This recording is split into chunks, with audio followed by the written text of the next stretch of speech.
বিশ্বনবীর কলিজার টুকরা হযরতে হুসাইন রাদিয়াল্লাহু তাআলা আনহু কারবালার প্রান্তরে শহীদ হয়ে গিয়েছেন, নিজের জীবনকে বিলীন করে দিলেন। এরপরেও তিনি মদ পানকারী ইয়াজিদকে মানলেন না।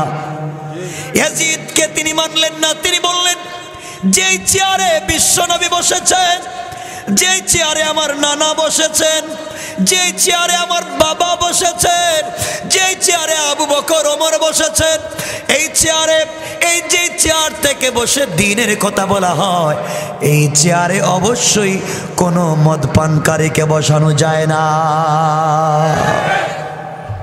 তিনি মানলেন না। আমাদেরও মানার টাইম আছে, কথা বলেন না কেন? টাইম নাই। আমার মুসলমান বন্ধুগণ, গভীর মনোযোগ।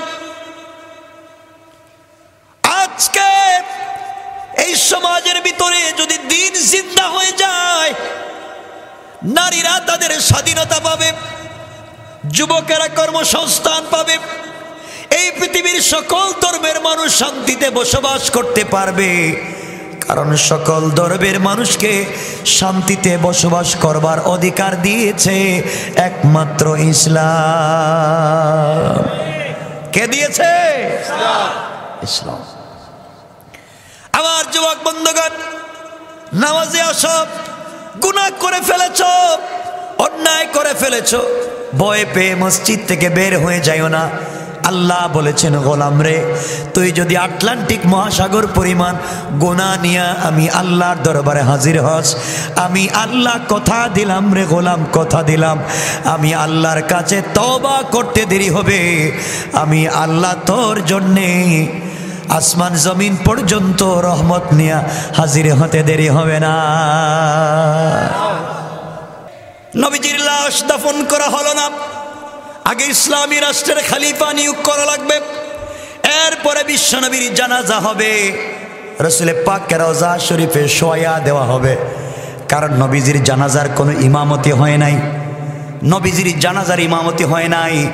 কারণ তার ইমামতি কে করবেন? তিনি তো ইমামুল আইম্মা, তিনি তো সকলের ইমাম, তার ইমামতি করবার পৃথিবীতে কেউ নাই। এই জন্য বিশ্বনবীর জানাজার ইমামতি হয় নাই।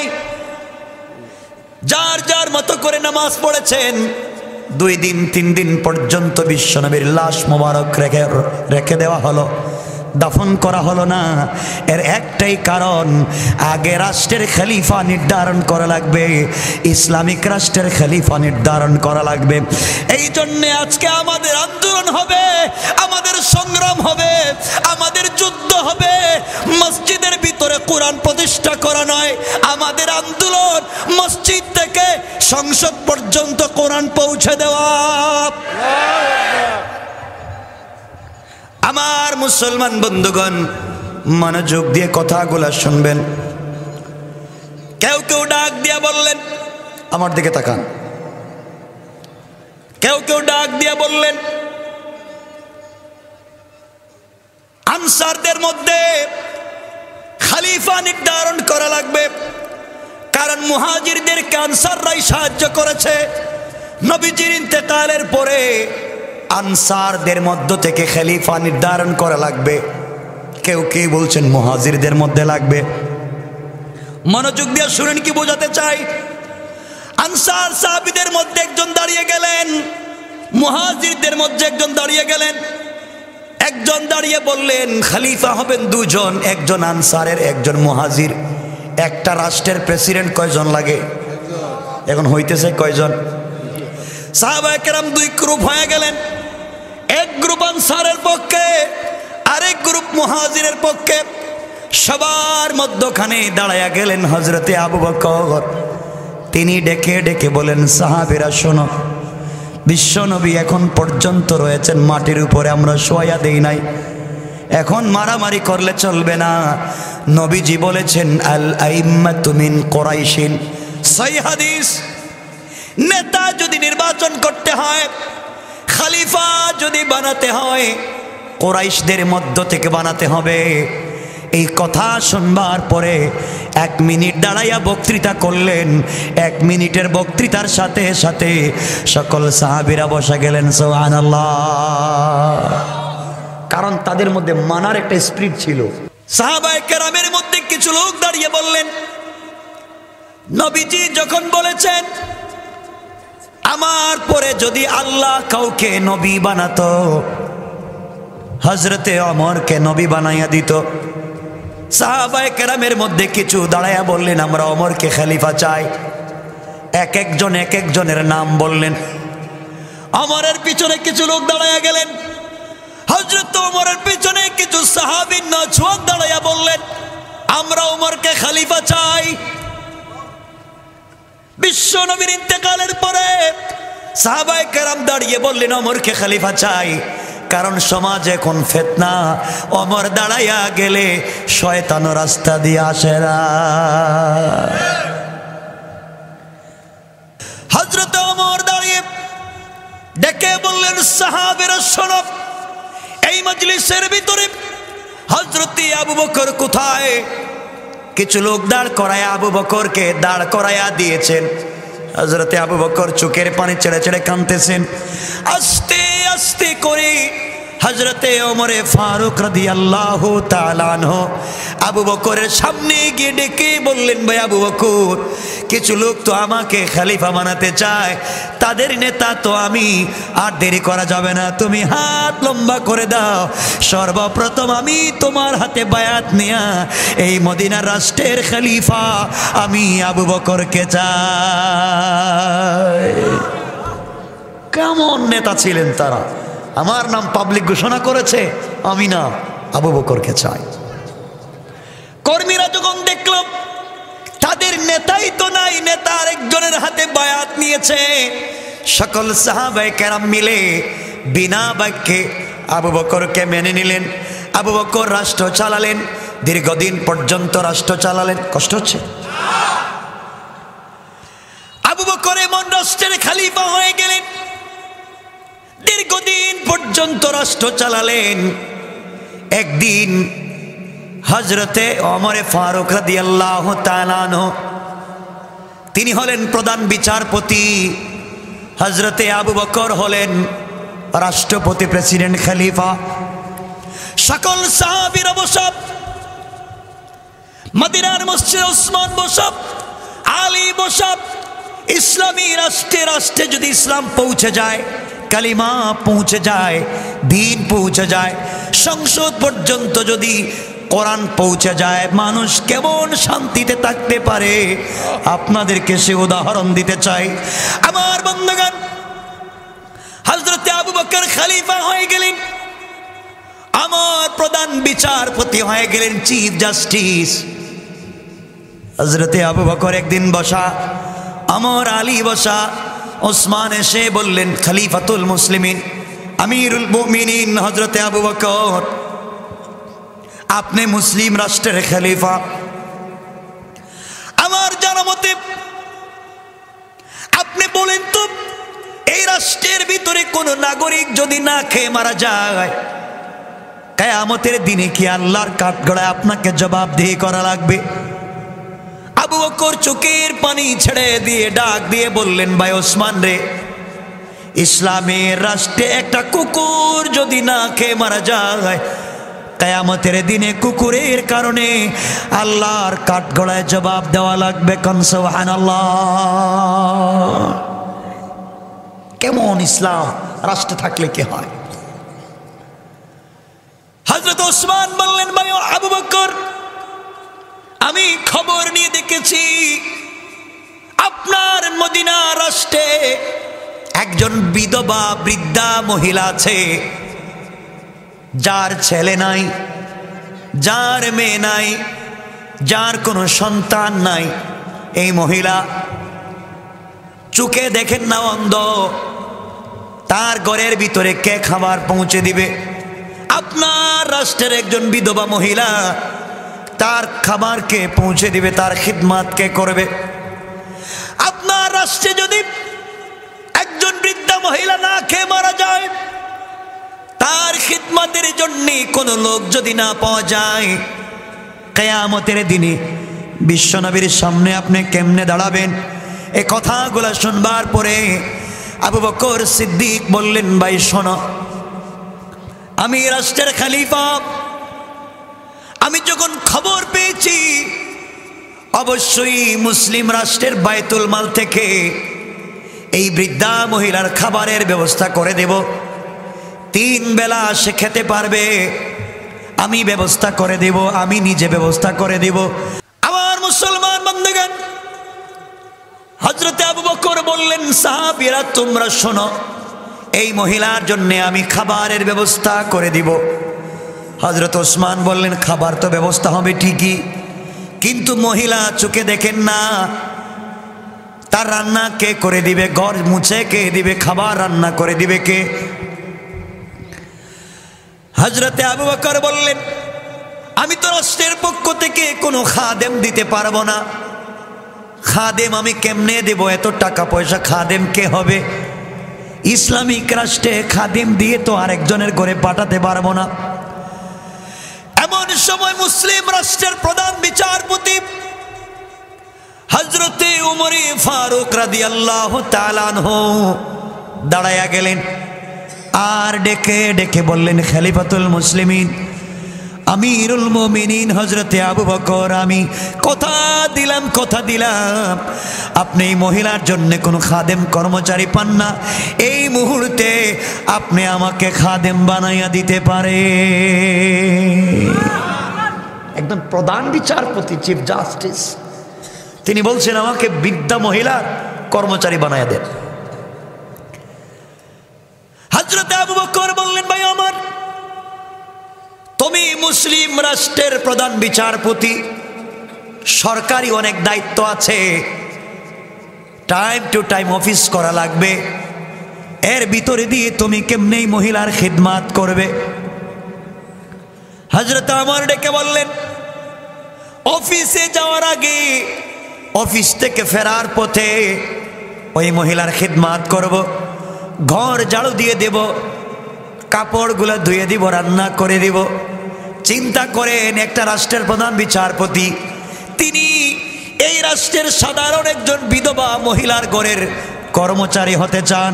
আর কেউ যদি বাংলাদেশে ওয়ার্ডের নেতা হয়ে যায়, তার জুতা স্যান্ডেলের বাড়িতে এলাকায় থাকা যায় না, ঠিক কিনা বলেন? শিখো ইসলাম। ইসলাম যদি রাষ্ট্রে পৌঁছে যায়, মানুষের দিল দেমাগ কেমন হয়। আমার কথা মনে কষ্ট পাচ্ছেন? আমার মুসলমান বন্ধুগণ, এক পর্যায়ে খলিফাতুল মুসলিমিন হযরতে আবু বকর সিদ্দিক বললেন, ভাই ওমর, তোমাকে অনুমতি দেয়া গেল, তুমি মহিলার খিদমাত করতে পারো, কিন্তু রাষ্ট্রের কাজ টাইম টু টাইম আদায় করা লাগবে। তুমি যদি রাষ্ট্রের কাজ ঠিক মতো আদায় না করো, আর এই মহিলার দায়িত্ব তুমি নিয়েছো, মহিলার খিদমাত যদি ঠিক মতো আদায় না হয়, মদিনার রাষ্ট্রে তোমাকে জবাব দেওয়া লাগবে। ইন্তেকালের পরে আল্লাহর সামনে আমি তোমাকে আসামি হিসাবে দাঁড় করাইয়া দেব। কেমন ইসলাম! হযরত ওমর বললেন, ভাই আবু বকর, আমি এই মুহূর্তে মেনে নিলাম, কথা দিলাম, এই মহিলার সবগুলা কাজ আমি করে দিব। পরের দিন হযরত ওমর ফারুক রাদিয়াল্লাহু তাআলা আনহু ফজরের সালাত আদায় করে সকাল বেলা নাস্তা করে মহিলার বাড়ির দিকে যাচ্ছে। উদ্দেশ্য হলো মহিলার বাড়িতে যাবেন, মহিলার বাড়িতে গিয়ে তার রান্না করে দিবেন, কাপড় ধুয়ে দিবেন, ঘর মুছে দিবেন। হযরত ওমর ফারুক রাদিয়াল্লাহু তাআলা আনহু বাড়িতে যাওয়ার পরে দরজার সঙ্গে দাঁড়ায়া বললেন, মা, আমি আপনার ঘরের খাদেম, খলিফাতুল মুসলিমিন আমিরুল মুমিনিন আবু বকর আমাকে আপনার ঘরের খাদেম বানাইয়া দিয়েছেন, আপনার ঘরের কর্মচারী বানাইয়া দিয়েছে। বলেন তো কি করা লাগবে আপনার ঘরে? মহিলা চোখে দেখে না, ডাক দিয়ে বলছে যুবককে, তোমাকে আমি ঠিক মতো চিনতে পারলাম না, তোমাকে আমি চিনি না রে যুবক, কিন্তু তুমি আসার প্রায় 2 ঘন্টা আগে আর একজন যুবক এসে আমার ঘরের সবগুলা কাজ করে দিয়া, আমাকে গোসল করাইয়া, কাপড়গুলা ধৌত করে, রান্না করে আমাকে খাওয়াইয়া একটা যুবক 2 ঘন্টা আগে চলে গেছে। সুবহানাল্লাহ। তো আসতে বললেন, সুবহানাল্লাহ বলেন। আমার তো আশ্চর্য হয়ে গেল, দায়িত্ব আমার আগে কে এসে এই কাজ করে দিয়ে চলে গেল। হযরত ওমর পরের দিন চিন্তা করলেন, আজ ফজরের সালাত পড়ে নাস্তা না করে চলে যাই, বাড়িতে যাওয়ার আগে মহিলার বাড়িতে কাজ করে দিয়ে আসি।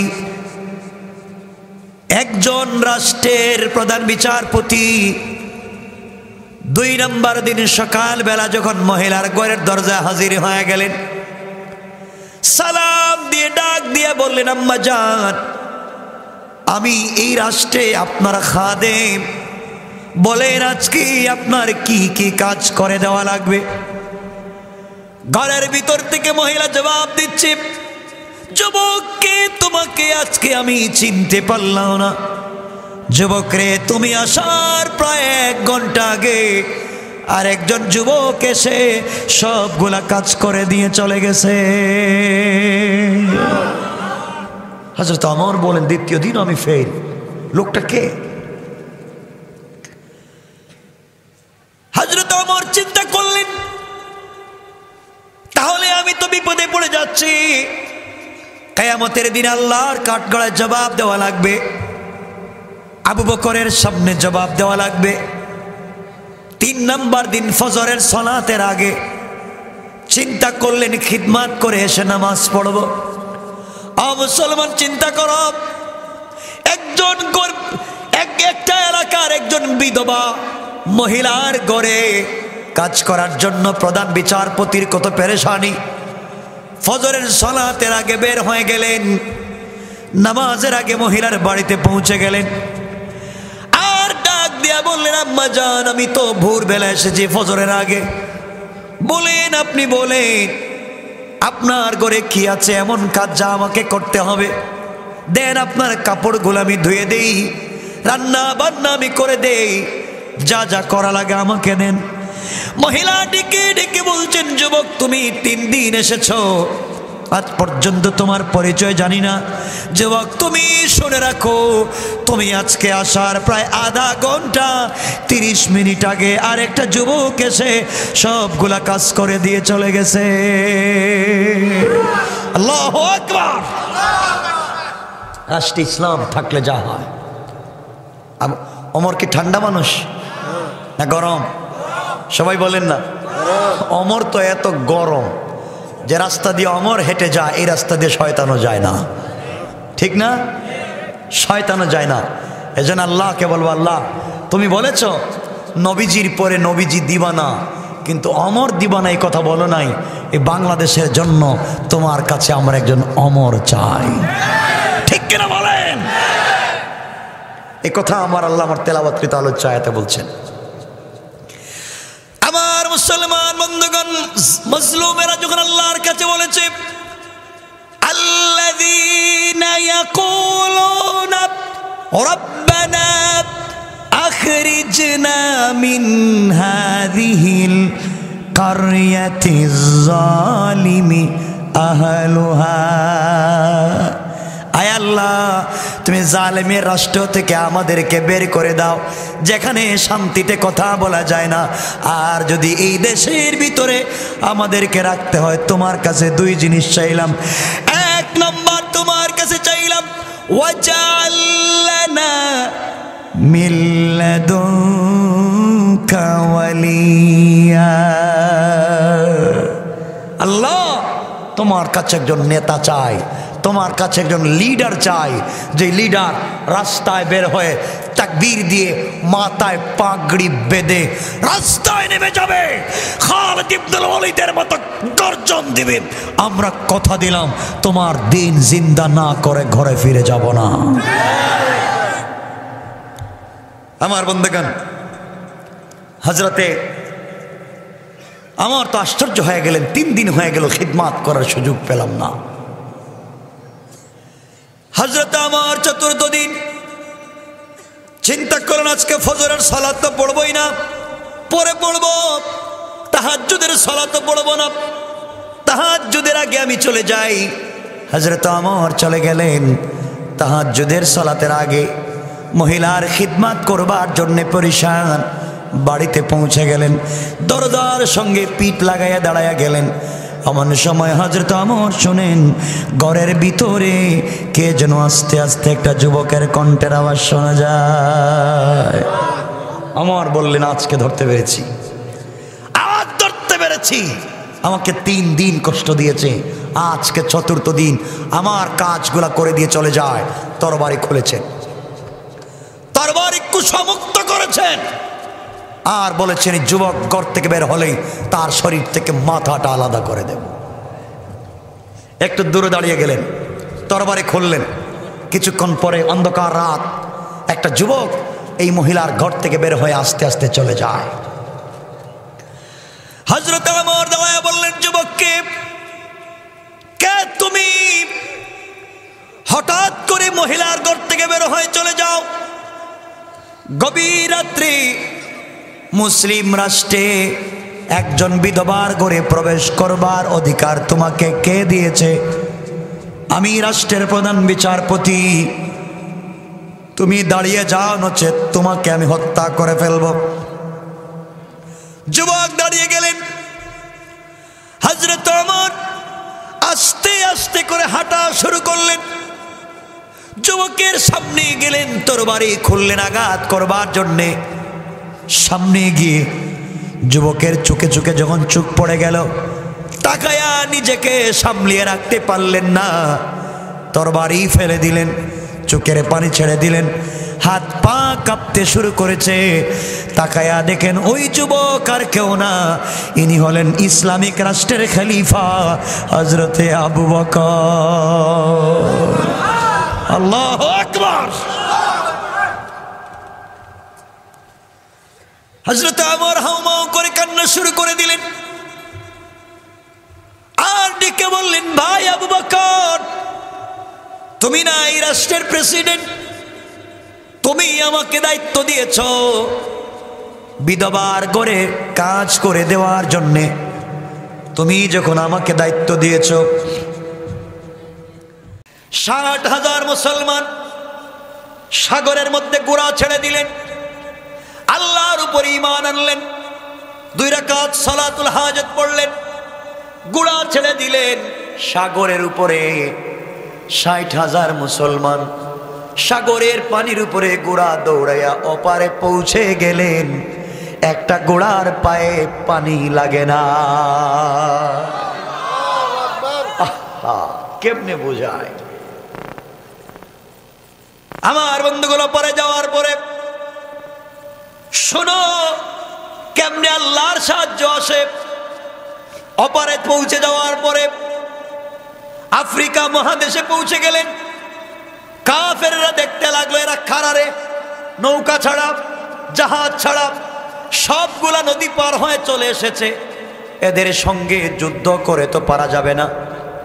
সাদ বিন আবি ওয়াক্কাস বাদশাহকে বললেন, শুনেন, আমরা আপনার দেশে এসেছি দেশ দখল করবার জন্যে না, আপনার দেশে কালিমার দাওয়াত দিতে চাই, আল্লাহর তাওহীদের দাওয়াত দিতে চাই। মূর্তি পূজা করা যাবে না, পাথর পূজা করা যাবে না, আগুন পূজা সূর্য পূজা করা যাবে না, গাছের পূজা করা যাবে না, একমাত্র ইবাদত চলবে আল্লাহর।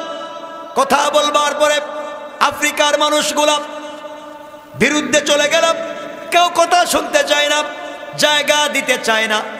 এক পর্যায়ে সাদ বিন আবি ওয়াক্কাস বললেন, তোমরা কি আমাদেরকে জায়গা দিবা না, আমাদেরকে কি থাকতে দিবা না? সবাই যখন থাকতে দিল না, সাদ বিন আবি ওয়াক্কাস বললেন, মুজাহিদেরা শোনো, চলো তো আমরা যাই আফ্রিকার জঙ্গলের কাছে। আফ্রিকার জঙ্গলের কাছে গেলেন, স্টেজ বানালেন, মুসলমানরা সামনে বসলেন, সাদ বিন আবি ওয়াক্কাস পিছন দিকে তাকায়া আফ্রিকার জঙ্গলের দিকে মুখ করে বক্তৃতা করেন। জঙ্গলের দিকে মুখ করে বক্তৃতা করে বললেন, নাহনু আসহাবু রাসূলিল্লাহি সাল্লাল্লাহু আলাইহি ওয়াসাল্লাম, এ জঙ্গলের হিংস্র প্রাণী বাঘ আর ভাল্লুক সিংহ জনক, আমরা বিশ্বনবীর সেনাপতি আফ্রিকা মহাদেশে এসেছি আল্লাহর তাওহীদ আর রাসূলের রিসালাতকে প্রতিষ্ঠা করবার জন্য। সুতরাং আমাদেরকে সমতল ভূমিতে থাকবার জায়গা দেওয়া হলো না, আমরা আজকে রাত্রের থেকে জঙ্গলে বসবাস করব। নির্ধারিত জায়গায় রেখা টেনে দিলাম, আধা ঘন্টা 1 ঘন্টার ভিতরে তোমরা জঙ্গল থেকে চলে যাও।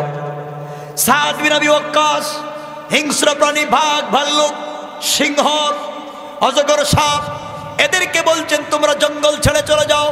আফ্রিকার মানুষগুলা দেখে কত পাগল দুনিয়ার জমিনে দেখছি, এদের মতো পাগল তো আর নাই। পাগলেরা ওয়াজ করে বক্তৃতা করে জঙ্গলের প্রাণীদেরকে, ওরা কি আবার কথা বুঝে নাকি? বক্তৃতা করলেন আর বলেন জঙ্গল ছেড়ে দাও, সবাই বের হয়ে যাও, আমরা এই জায়গায় থেকে দিন প্রচার করব।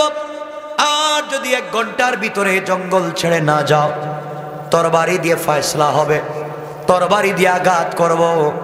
হযরতে সাদ বিন আবি ওয়াক্কাস বক্তৃতা করলেন, পাহাড়ের দিকে তাকায়া জঙ্গলের দিকে তাকায়া বক্তৃতা শেষ করে আধা ঘন্টা যেতে দেরি হয় নাই। বাঘের রাস্তায় বাঘ, সিংহের রাস্তায় সিংহ, ভাল্লুকের রাস্তায় ভাল্লুক, সাপের রাস্তায় সাপ, তাদের বাচ্চা ডিমগুলা মুখে নিয়ে আধা ঘন্টার ভিতরে জঙ্গল ছেড়ে অন্যত্র চলে যায়। ইসলামের সোনালী ইতিহাস কেমনে বলে থাকো, সব ছেলে চলে গিয়েছে। আমার বন্ধুগণ, বাঘ যাদের কথা শুনলো তাদেরই একজন সহচর হযরতে শাহজালাল মুজাররিদি ইয়ামানি ভুলে গেছেন। গেলেন নদীতে বিছায়া দিলেন জায়নামাজ, আল্লাহ নৌকা বানায়া দিলেন, সবাই এক জায়নামাজে বৈশা ওপারে পৌঁছে গেলেন। এখন তো শহরে ঢোকা যায় না, বিশাল পাহাড় পাথরের। তিনি বললেন, কে আছো আমার সেনাপতি? আমি চাই না, আমি গৌর গোবিন্দকে আঘাত করতে চাই না, আমি করলে তো জলে পুড়ে ছারখার হয়ে যাবে। কে আছো?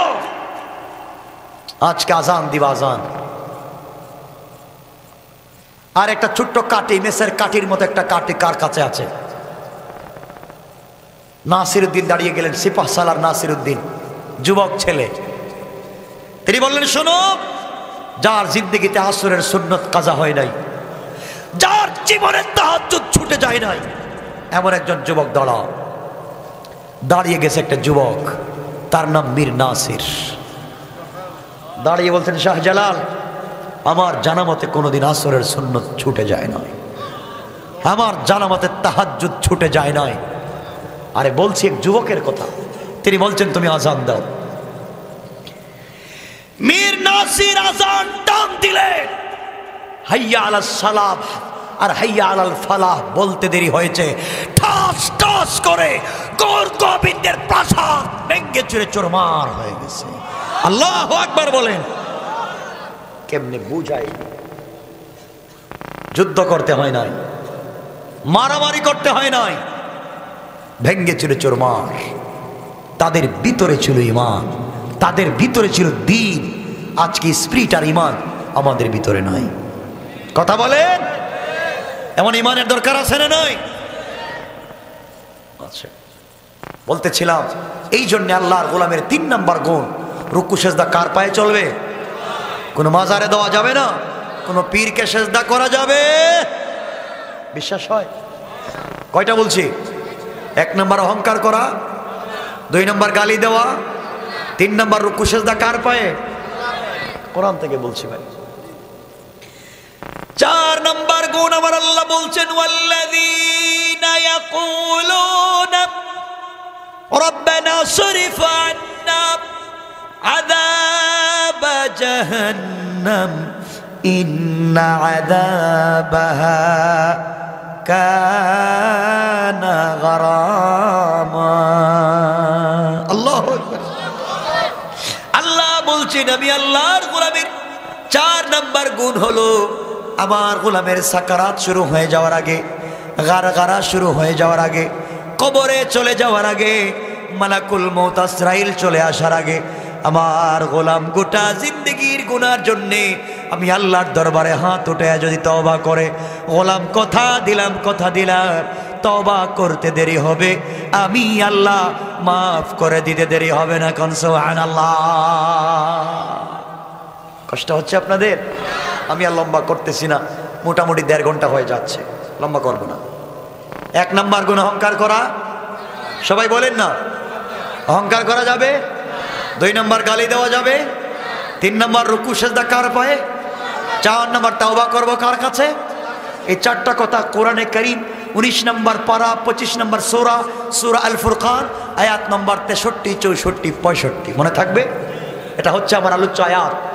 একটা হাদিস পড়েছিলাম, এই হাদিসে রাসূল বলেছেন আরো 4 গুণ। কয় গুণ? বসেন, আমি আর কয়েক মিনিট কথা বলে রেখে দিচ্ছি। হাদিসে বিশ্বনবী আরো 4 গুণ বলেছেন ইয়া আইয়ুহান নাস, হে মানুষ। আল্লাহ কোরআনে 4 গুণ বলেছেন, আমি নবীজি হাদিসে আরো 4 গুণ বললাম।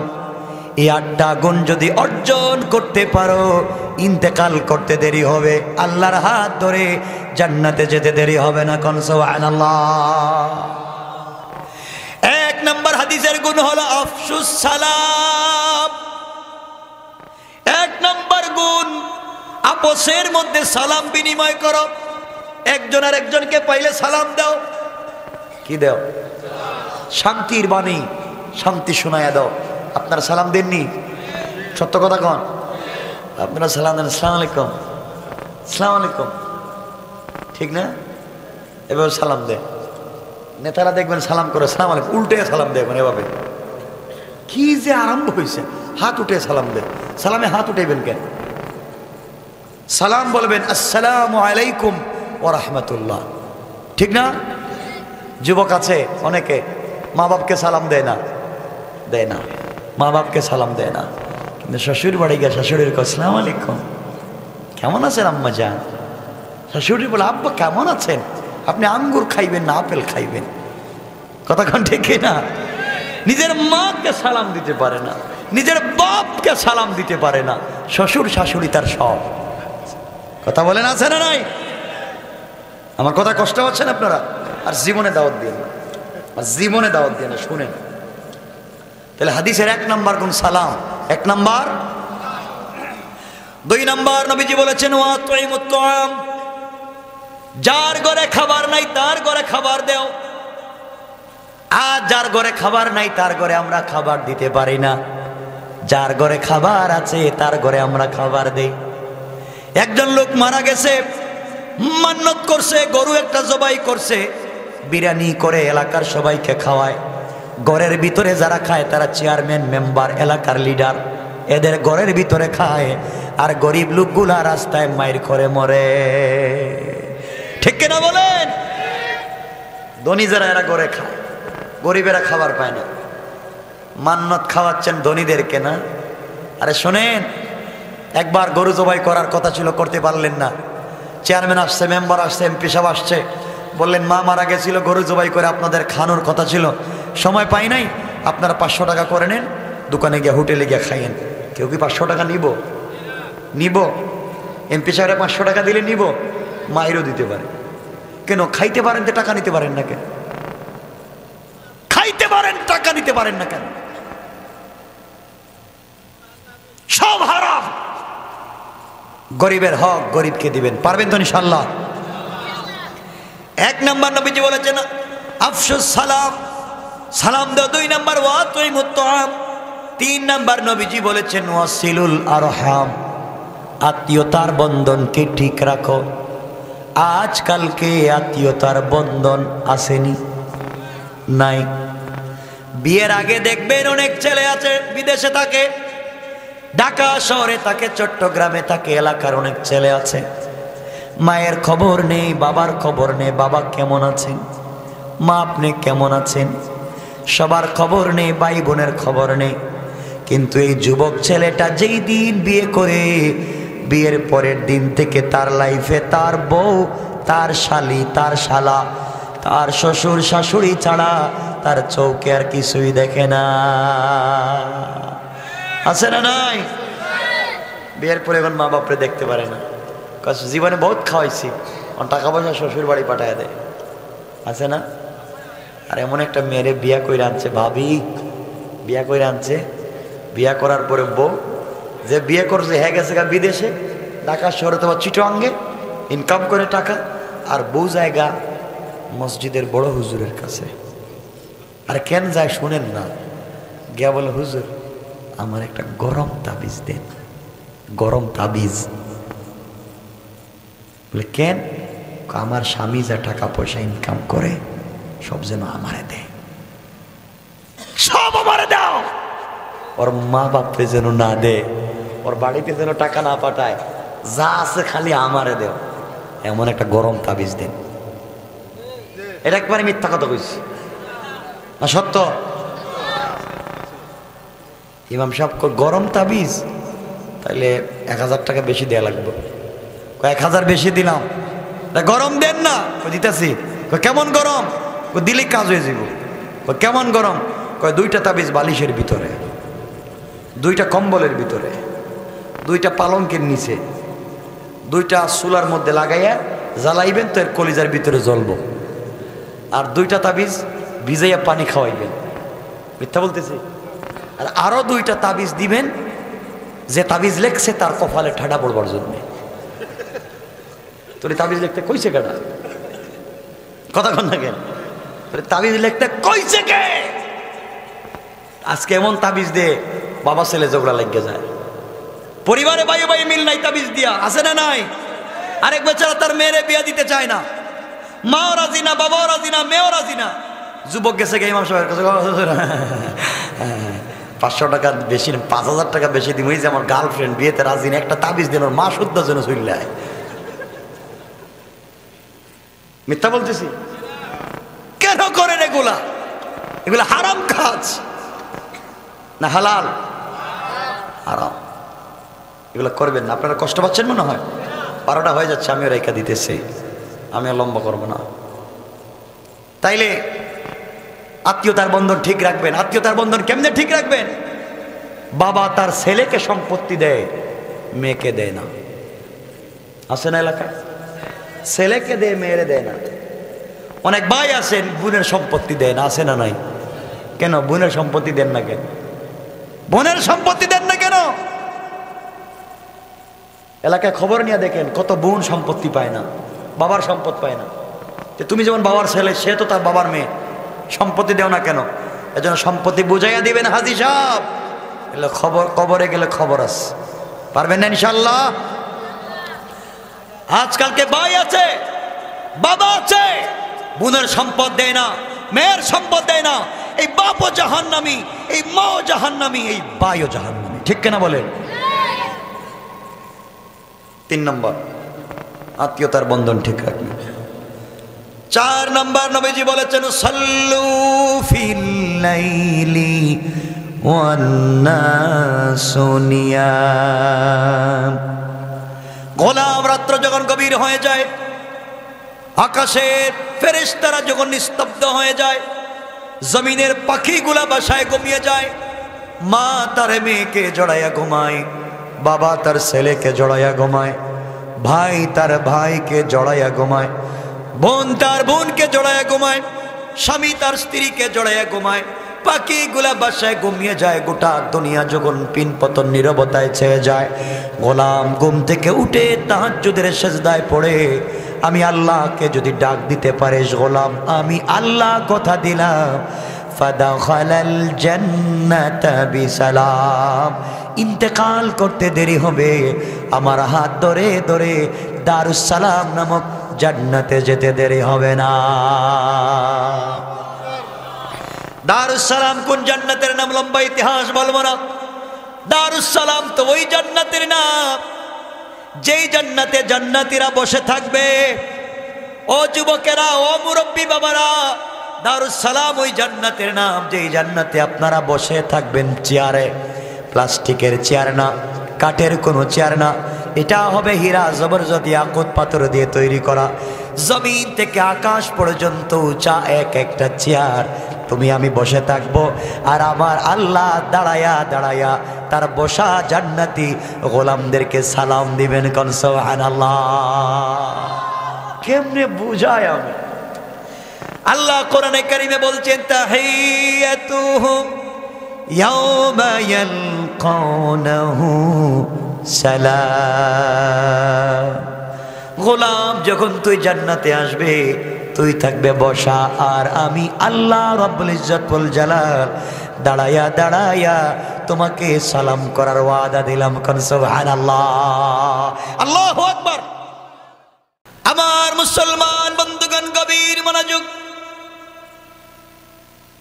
আল্লাহ রাব্বুল ইজ্জত ওয়াল জালাল বলেছেন, গোলাম রে এই দুনিয়ার জমিনে আমি আল্লাহ রাব্বুল ইজ্জত ওয়াল জালাল তোমাদেরকে প্রেরণ করেছি দুনিয়ার কারো গোলামি করবার জন্য।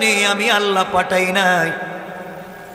দুনিয়ার কোন মানুষের কর্তৃত্ব তোমাদের উপরে কাটাবার জন্য তৈরি করি নাই। আমি আল্লাহ রাব্বুল ইজ্জত ওয়াল জালাল তোমাদেরকে তৈরি করেছি এই জমিনের ভিতরে তোমরা আমার তাওহীদ প্রতিষ্ঠা করবে। কোন ঠিক কিনা? আমার নবী তাওহীদের দাওয়াত দিলেন, এক আল্লাহর তাওহীদের দাওয়াত দিলেন। যেই মানুষগুলা তাকে আল আমিন ডেকেছে, আল আমিন বলে বিশ্বাস করত, এই লোকগুলা তাকে পাথর দিয়ে আঘাত করেছে, তাকে আঘাত করে রক্তাক্ত করে দিয়েছেন। বিশ্ব নবী 360টা মূর্তি ভেঙ্গেছেন। হযরতে ইব্রাহিম মূর্তি ভেঙ্গেছেন। কথা বলেন, কথা বলেন। এই জন্যে যারা ঈমান আনবেন, যারা মুসলমান দাবি করবেন, আমাদের মুসলমান নাম তো রেখেছেন ইব্রাহিম, মিল্লাতা আবিকুম ইব্রাহিম হুয়া সাম্মাকুমুল মুসলিমিন। মুসলিম মিল্লাতের জাতির পিতার নাম কি? সবাই বলেন নাম কি? ইব্রাহিম আমাদের জাতির পিতা, আমাদের নাম রেখেছেন মুসলমান। সুতরাং আমাদের জাতির পিতা ইব্রাহিমকে কেউ যদি গালি দে, আমাদেরকে কেউ যদি গালি দে, স্বাধীন বাংলাদেশে তার থাকবার কোনো অধিকার নাই। ঠিক কিনা বলে?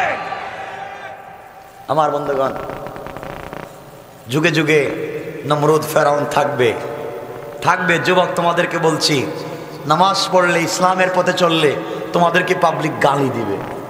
দিবে না? দিবে।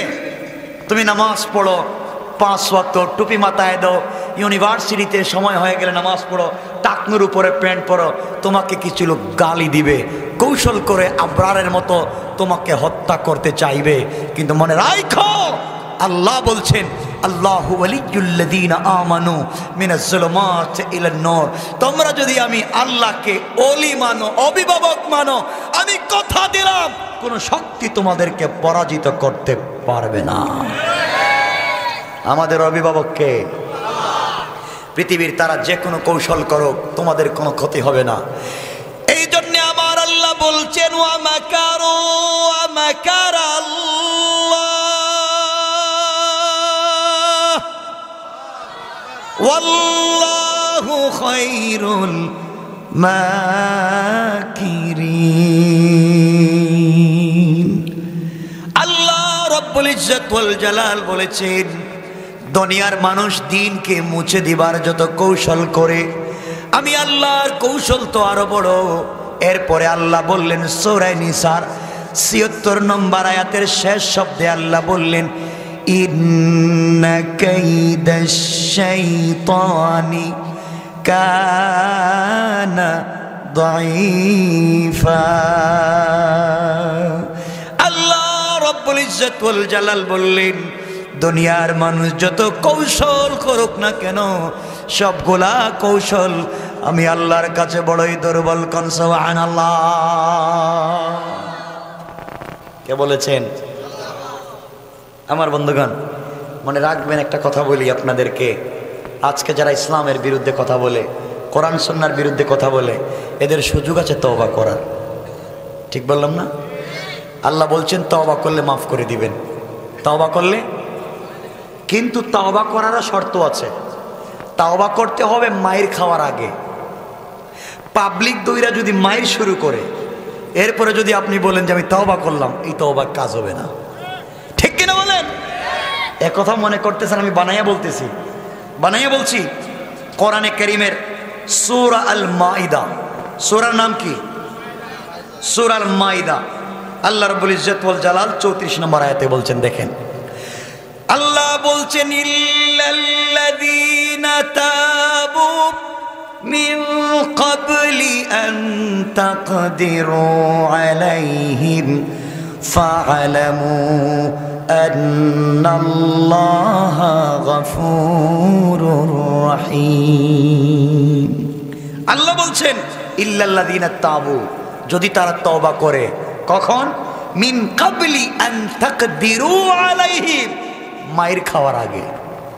কি খাওয়ার আগে? এখানে উল্টাপাল্টা কথা বলছে ইসলামের বিরুদ্ধে। পাবলিক না, একটা লোক কথা বলছে, পাবলিক ধরছে, ধরে আচ্ছা মতো মায়ের শুরু করছে। আমি তওবা করলাম, আল্লাহ কয় আরো মার। কথা কন না কেন? আল্লাহ কয় এখন তওবা কাজ হবে না। পাবলিক দইরা মায়ের দিতেছে, এখন ভয় পেয়ে তওবা করিস, আরো মার। কারণ তওবা করতে হবে মায়ের খাওয়ার আগে। আপনারা যে কোরআনের আয়াত পড়লাম, এই আয়াতের ব্যাখ্যায় ফেরাউনের ঘটনা নিয়ে আসছেন। ফেরাউন ঈমান আনলো না, আনছে? আনলো না। আল্লাহ দিলেন তারে ডুবাইয়া, আল্লাহ দিলেন তাকে সাগরে ডুবাইয়া, পানির নিচে গিয়া কাদামাটি খাইয়া পানির থেকে ভম করে বাইরেছে। বাইরে খামান্তু আল্লাহ আমি ঈমান আনছি। কার উপরে? কই যে বনি ইসরাইলের মুসা, যে আল্লাহর উপরে ঈমান এনে বাঁচছে, আমি এই আল্লাহর উপরে ঈমান আনলাম। আল্লাহ বলেন আল্লাহ মায়ের খাইয়া, মায়ের খাইয়া কাদামাটি খাইয়া এখন মনে হয়েছে ঈমান আনতে। ও জিবরাইল কই গেলে? আরো খাওয়া, আরো খাওয়া। মায়ের খাইয়া তওবা করে। আল্লাহ কি ফেরাউনের তওবা কবুল করছে? মায়ের খাইয়া তওবা কবুল হবে না, তওবা করতে হবে আরো আগে।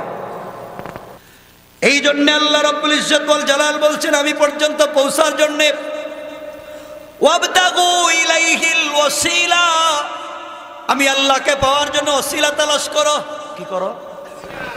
এর অর্থ পিশাব না। এই জায়গায় যে আল্লাহ ওসিলা বলেছেন, ওসিলা শব্দের অর্থ হলো নেতা। আল্লাহ বলছেন ওয়াবতাগু ইলাইহিল ওয়াসিলা, তোমরা আমি আল্লাহ পর্যন্ত পৌঁছার জন্য একজন নেতা নির্বাচন করো। কি করো? ওসিলা অর্থ পীর। কি? সবাই বলেন না। পরের শব্দে আল্লাহ বলছেন ওয়াজাহিদু ফি সাবিলিহি লাআল্লাকুম তুফলিহুন, তোমরা আমি আল্লাহ পর্যন্ত পৌঁছার জন্য একজন নেতা নির্বাচন করো, যেই নেতার মাধ্যমে ওয়াজাহিদু ফি সাবিলি, আমি আল্লাহর রাস্তায় জিহাদ করতে পারো। নেতার মাধ্যমে আমি আল্লাহর রাস্তায়, তোমরা যদি জিহাদ করার জন্য রাস্তায় নেমে যাও, আমি আল্লাহর আরশে আজিমে থাকি। তোমরা যখন রাস্তায় নেমে যাবে আমার পক্ষে স্লোগান দিবে, আমি আল্লাহর আরশে আজিমে থাকি না।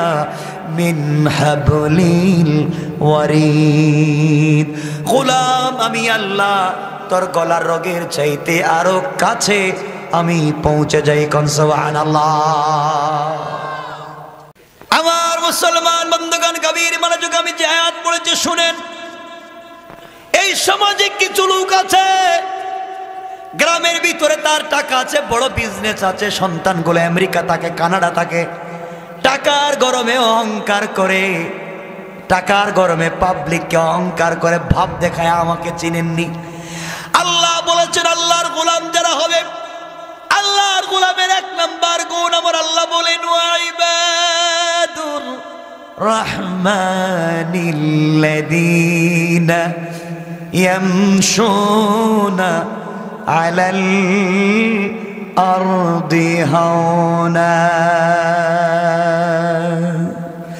আল্লাহ বলেছেন যারা আমি আল্লাহর গোলাম দাবি করবে, আশিক রাসূল দাবি করবে, আহলে সুন্নাত ওয়াল জামাতের সদস্য দাবি করবে, আমি আল্লাহর গোলামের এক নাম্বার গুণ হলো আমার গোলাম দুনিয়ার জমিনে কোনোদিন অহংকার করতে পারে না। কি করতে পারে না? সবাই বলেন না। আপনারা অহংকার করেননি? না না, আপনারা তো ফেরেশতা, অহংকার করেন না। রাস্তায় এমন ভাব ধরে হাঁটা, আমার চিনেন? কে আমি আইলা যাইলা দের বেটারির বাপ। আমার ছেলে রাস্তায় পাইলি রাত্রে মুসলমানি দিয়া দেয়, যা পায় সব ডাকাতি করে নিয়ে যায়, পরিচয় দেয়। আমার বন্ধুগণ, আল্লাহর গোলামের 1 নম্বর গুণ অহংকার করা যাবে। অহংকার করেন না তো, করবেন না তো ইনশাল্লাহ। অহংকারের অনেকগুলো কোয়ালিটি আছে। শয়তান আল্লাহর সঙ্গে অহংকার করলো। কষ্ট হচ্ছে আপনাদের? আওয়াজ বুঝি না, এরা আওয়াজ দেয় না কেন? এরা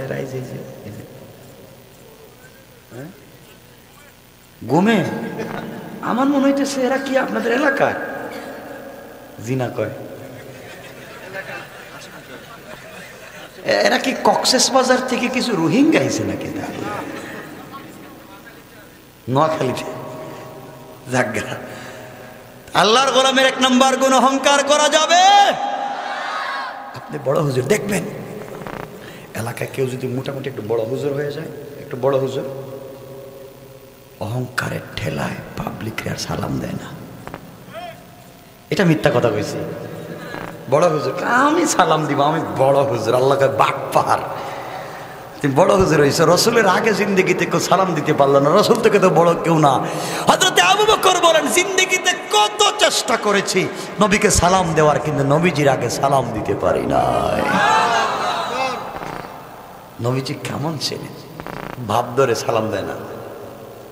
আমার বন্ধুগণ, এই জন্য অহংকার করবে না। শয়তান অহংকার করেছিল আল্লাহর সঙ্গে, বলছে আল্লাহ তুমি মানুষরে কি দিয়ে বানাইছো?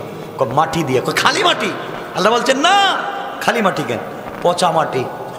আরে কোরআনের আয়াতের অর্থ বলছি, পচা পচা মাটি। মারিফুল কোরআনে দেখেন লেখা আছে পচা মাটি। বলে আল্লাহ পচা মাটি দিয়ে বানাইছো? বলে মাটিরে পচাইয়া এটারে শক্ত বানাইছি, এরপরে মানুষ বানাইছি। আল্লাহ আমারে কি দিয়ে বানাইছো? আগুন দিয়া। কোন আগুন দিয়া? আগুনের মাথার মধ্যে যে আগুন থাকে উপরের অংশ, এইটা দিয়ে তরে বানাইছি। আল্লাহ পচা মাটি দিয়া আদম বানাইয়া আর আমারে আগুনের শিখা দিয়া বানাইয়া আমারে বলতেছ আদমরে সেজদা করি। আমি করব কেন? আদম তো আমারে সেজদা করার কথা না। নাউজুবিল্লাহ, এটা আগামী বছর কেমন? অহংকার করলো, সেজদা করলো না। আল্লাহ বলেন কিরে আমি বলছি সেজদা কর। আল্লাহ সেজদা তো করতাম, আমার রুচিতে বাদে রুচি। আমার তো রুচি আছে, পচা মাটি দিয়া বানাইছো, আমারে কো তুমি সেজদা দিতে? আল্লাহ কয় ও শয়তান, তোর রুচির কথা বইলে তো আমারে বললে মনে হয় আমার রুচি ঠিক নাই, পচা মাটি দিয়ে আদম বানাইছি না। তুই আমারই তো মানলে না, যা তোকে আজকের থেকে শয়তান বানাইয়া দিল। আল্লাহ আমার শয়তান বানাইছেন? বানাইলাম। তুই আজকের থেকে রজীব। ও আল্লাহ আমারে শয়তান বানাইছো, তাহলে আমার কাজ কি? তুই কিয়ামত পর্যন্ত শয়তান না, তুই যতদিন দুনিয়া থাকবে আখেরাত থাকবে ততদিন পর্যন্ত শয়তান। আল্লাহ তাহলে একটা কাজ করো না, যদি আমার সব বন্দেগী বরবাদ। দেখেন আপনাদেরকে একটা কথা বলি, আপনাদের এই যে গ্রাম, এই এলাকায় শয়তান আল্লাহরে সেজদা দিছে, বাংলাদেশের মাটিতেও শয়তান আল্লাহরে সেজদা দিছে, গোটা পৃথিবীর মাটিতে শয়তান আল্লাহকে সেজদা দিছে। এত ইবাদত করছে, এত সেজদা আল্লাহরে দিছে, কিন্তু একটা ভুল করার কারণে আল্লাহ শয়তান বানাইয়া দিছে। ঠিক না? আল্লাহ আমি জানি তুমি আমার শয়তান বানাইয়া দিছ, কিন্তু এটাও আমি জানি তুমি ছাড়া আমাকে কেউ বাঁচাতে পারবে না। এজন্য তোমার কাছে আমি চাইলাম আমার হায়াতকে তুমি কিয়ামত পর্যন্ত লম্বা করে দাও। আল্লাহ বললেন যা দিলাম। তার এখানে একটা সূক্ষ্ম কথা, শয়তান আল্লাহকে বলেছে আমার হায়াত কিয়ামত পর্যন্ত বাড়াইয়া দাও। কারে বলছে? তাহলে শয়তান জানতো আল্লাহ ছাড়া হায়াত বাড়াবার কেউ নাই। কথা বলেন না কে? তাহলে শয়তান কিন্তু আল্লাহর মানত না? মানত না? আল্লাহর অস্তিত্বে বিশ্বাস করত এবং আল্লাহই সব কিছু করেন, এই কথা শয়তান বিশ্বাস করত। কথা বলেন না কেন? শয়তান আল্লাহরে বলছে আল্লাহ, শয়তান আল্লাহরে মানে নাই, আল্লাহরে বলছে আল্লাহ তুমি আমাকে একটা শক্তি দাও যেন আমি বনি আদমের রক্তের ভিতর দিয়ে ব্লাডে দুকা দিতে পারি। আল্লাহ কয় যা দিলাম। কারণ শয়তান জানতো আল্লাহ এই শক্তি না দিলে পারবে না। কথা বলেন না কেন? তাহলে শয়তান আল্লাহরে মানত, আল্লাহ বলেন দিলাম। এবার শয়তান আল্লাহকে ডাক দিয়ে বলছে আল্লাহ তাআলা আমার হায়াত বাড়িয়েছ, আমাকে ক্ষমতা দিয়েছ, এখন তুমি তোমার জাহান্নামকে বাড়াতে পারো, 7 জাহান্নাম দেয়া হবে না। তোমার গোটা বনি আদমকে আমি শয়তান ধোঁকা দিয়া জাহান্নামে দিব। আল্লাহ বললেন শয়তান শোন, আমার জাহান্নাম বাড়ানো লাগবে না। তুই মনে করলে আমার গোলামদেরকে তুই ধোঁকা দিবে। আমি যদি আমার গোলামকে 100 বছর হায়াত দিই, 99 বছর 11 মাস 29 দিন যদি আমার গোলামকে ধোঁকা দিয়া আমি আল্লাহকে ভুলাইয়া দিয়েছিস, আমি আল্লাহকে মনে করে নাই। কিন্তু আমার গোলাম মৃত্যুর কয়েক ঘন্টা আগে তার জবান দিয়ে যদি একবার আমি আল্লাহকে ডাক দিয়া বলে আল্লাহ, আমি আল্লাহ কথা দিলাম রে শয়তান, তুই 99 বছর 11 মাস 29 দিন ধোঁকা দিয়া আমার গোলামকে যেই বুলপতে নিলে, একটা বার আমি আল্লাহ বলে ডাকবার কারণে আমি আল্লাহ আমার গোলামের সবগুলা গুনাহ মাফ করে 100 বছর পর্যন্ত সওয়াব দিয়া আমি আল্লাহ আমার জিম্মাদারিতে জান্নাতি বলে ফয়সালা করে দিলাম। কোন সুবহানাল্লাহ। শয়তান তুই পারবি না, তুই পারবে না, তুই আমার সঙ্গে খেলতে চাস, পারবি না। শয়তান শোন, তুই আমার গোলামকে গুনাহ করাবি, আমার গোলাম আটলান্টিক মহাসাগর পরিমাণ গুনাহ নিয়ে আসবে, আর আমি আল্লাহ আসমান জমিন পর্যন্ত রহমত নিয়ে হাজির হয়ে যাব। এই জন্য কিসের ভয়, কিসের ভয়? আপনাদেরকে শুধু ভয় দেখানো হয়, আল্লাহ মাফ করবেন না। শোনো যুবক, জিনা করেছ, সুদ খাইছ, ঘুষ খাইছ, নামাজ পড়ো নাই, রোজা রাখো নাই, মিথ্যা বলছো, কিসের টেনশন তোমার? কিসের টেনশন? এখনো আল্লাহ আছেন এই দুনিয়ায়, এখনো আল্লাহ আছেন। আল্লাহ বলছেন গোলাম তুই তো গুনাহগার, আমার নাম আজিজুল গাফফার, তুই আমার কাছে চা, আমি মাফ করে দেব। তোর গুনাহ থাকবে আমি জানি, আমার কাছে চা। কিন্তু আমরা তো সেই মালিকের কাছে চাইতে পারি না। কথা বলেন ঠিক না? এই জন্য আল্লাহর গোলামের 1 নম্বর গুণ অহংকার করা। সবাই বলেন না, যাবে না। আল্লাহর গোলামের 2 নম্বর গুণ আল্লাহ বলেছেন ওয়াইদা খাতাবাহুমুল জাহিলুনা ক্বালু সালামা। আল্লাহ বলেছেন গোলাম, আমি আল্লাহর গোলাম যারা দাবি করবে, আমি আল্লাহর গোলামের 2 নম্বর গুণ হলো আমার গোলামকে কেউ গালি দিলে গালির জবাব দেয় না, আমার গোলামকে কেউ মারলে মারির জবাব দেয় না, আমার গোলামের সমালোচনা করলে উত্তর দেয় না। বরং আমি আল্লাহর গোলাম যারা দাবি করে আমার গোলামকে কেউ গালি দিলে গালির জবাব না দেয়া ওই ব্যক্তির জন্যে শান্তি আর সালামতির দোয়া করে যায়। কোন সুবহানাল্লাহ। কথা বুঝতেছেন আমার? আল্লাহর গোলামের 2 নম্বর গুণ গালি দেওয়া যাবে? আপনারা দেননি? জি না, সব ফেরেশতা জি না, গালি দেয় না। কত মুসল্লি আছেন আপনারা বলেন, মিথ্যা কথা তো বলবেনই না। আপনাদের এলাকায় মসজিদ আছে না? কোন ইমাম সাহেব কি করে দিন দোয়া করছে শুনছেন যে আল্লাহ তুমি আমার মসজিদের মুসল্লিদের কপালে ঠাডা বালাও? দোয়া করছে? ইমাম সাহেব তো দোয়া করে না। ইমাম সাহেব দোয়া করে আল্লাহ আমার মুসল্লিদের হায়াত বাড়াও, সুস্থ রাখো, টাকা পয়সা দাও, দোয়া করে না? আর এই মুসল্লি নিমক হারামের মতো ইমামের পিছনে নামাজ পড়া মসজিদ থেকে বাইর হইয়া চায়ের দোকানে গিয়া ইমাম সাহেব ভালো না, ভালটাই দাও, কথা কন না কেন? এটা বেশি খায়, পেট মোটা, এই তো বদনাম বেরিয়ে গেছে। এগুলা ঠিক নেই, এগুলা করা ঠিক করবেন না। তাহলে আল্লাহর গোলামের 2 নম্বর গুণ, গালি দেওয়া যাবে না। কয়টা গুণ বলছি মনে থাকবে তো? এগুলা আল্লাহর গোলাম হতে পারবেন না যদি গুণ না থাকে। আল্লাহর গোলামের 3 নম্বর গুণ আল্লাহ বলছেন, ওয়াল্লাযীনা ইয়াবীতুনা লিরাব্বিহিম সুজদান ওয়া কিয়ামা। আল্লাহ বলেছেন মুসলমানেরা, আল্লাহর গোলামের 3 নম্বর গুণ হলো, আমার গোলাম বিপদে পড়ে গেলে রুকু করবে আমি আল্লাহর পায়ে, সাজদা করবে আমি আল্লাহর পায়ে। সুতরাং আল্লাহর গোলাম যারা আল্লাহর পায়ে সাজদা করে, আজকালকে যারা আল্লাহর পা ছাড়া পীরের পায়ে সাজদা করে, মাজারে গিয়ে সাজদা করে, নেতার নেত্রীর সামনে মাথা নিচু করে, আল্লাহর কসম, আল্লাহর কসম, তারা আল্লাহর গোলাম হতে পারে না। ঠিক কিনা বলেন? আমার ওয়াজ কি বুঝতেছেন? দেখেন, আমি চাইলে একটা আজগবি কিচ্ছা বলতে পারতাম, একটা ঘটনা বলে ওয়াজ শেষ করে দিতে পারতাম, কতক্ষণ কান্দাইয়া কতক্ষণ হাসিয়ে ওয়াজ শেষ করতে পারতাম। কিন্তু আমি কোরআন নিয়ে আসছি, আমি কোরআন থেকে আপনাদেরকে জাস্ট তাফসির করে বুঝাচ্ছি, শুধু অনুবাদ করতেছি, লম্বা কিচ্ছু বলতেছি না। আল্লাহর গোলামের 3 নম্বর গুণ, রুকু সেজদা কার পায়ে? আপনারা দেননি? মাজারে গিয়ে সেজদা দেখাটা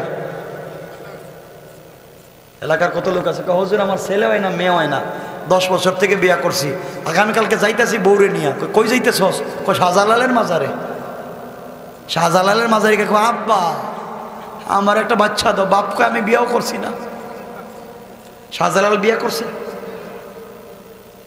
শাহজালাল জবরদস্ত আল্লাহর ওলি। আমার বাড়ি সিলেট শহরে, আপনারা জানেন, আমার জন্ম সিলেট শহরে, যদি আমি ঢাকা থাকি। শাহজালাল জবরদস্ত আল্লাহর ওলি, কোনো সন্দেহ নয়। গৌর গোবিন্দের যার ইমানের সঙ্গে সিলেটি, তিনি নিয়ে এসছিলেন ইমাম থেকে মাটি, সিলেটের মাটির সঙ্গে মিশে গিয়েছিল মাটি, এজন্য তিনি সিলেটে গিয়েছিলেন। বাংলাদেশের প্রথম মুসলিম বুরহান উদ্দিন, ওনার ছেলে হয়েছিল মুসলিম উদ্দিন, তার আকিকা করেছিলেন। কাক একটা গোশতের টুকরা গৌর গোবিন্দের প্রাসাদে নিয়ে ফেলে দিয়েছিল।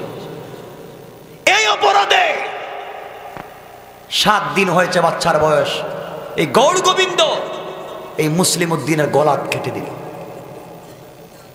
গলা কেটে দিল। বুরহান উদ্দিনকে পিটাইয়া মাইরা সিলেট থেকে বের করে দিল। কোন মুসলিম নয়। ইতিহাস শুনো। বের হয়ে গেলেন, কাঁদতে কাঁদতে মদিনার দিকে ছুটলেন, মদিনার দিকে ছুটলেন। বুরহান উদ্দিন মদিনায় গিয়ে রওজায় পড়ে কান্না করে বলছে, আল্লাহ,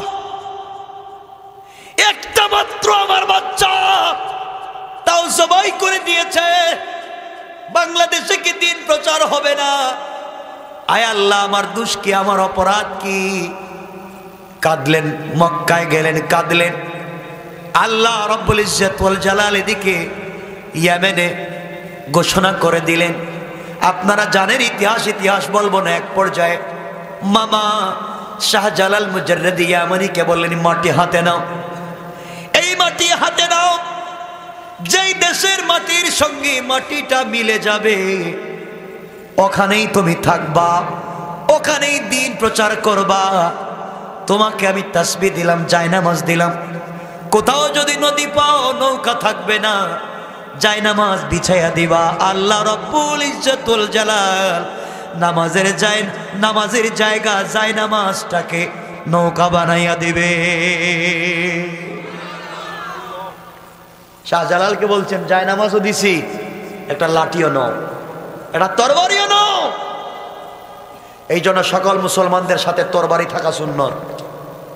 আগেকার উলামায়ে কেরাম, আগেকার বড় বড় উলামায়ে কেরাম, এখনো তুরস্কে আছে, তুরস্কে জুমা পড়ান যারা খতিব, দাঁড়ান, যখন দাঁড়ান তখন লাঠি হাতে নিয়ে দাঁড়ান না, তরবারি হাতে নিয়ে তরবারিতে ভর দিয়ে দাঁড়ান।